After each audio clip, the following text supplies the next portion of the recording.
Kindlasti aasta on juba möödas sellest, et on koroona tulnud ja sellega olenevalt on hea põhjus tulla tervisekaitse spetsialisti õppima. Sellepärast, et sa saaksid teada immunoloogiast, epidemioloogiast, mikrobioloogiast ja üldse viirustest, miks need tekivad, kuidas need levivad, nende põhjustest.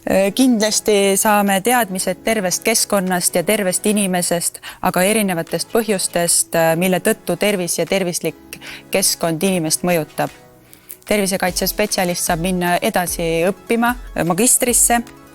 Tervisekaitse spetsialist saab töötada nii erasektoris kui riigisektoris. Kindlasti saab ta teha järelevalvet kui ka kontoritööd.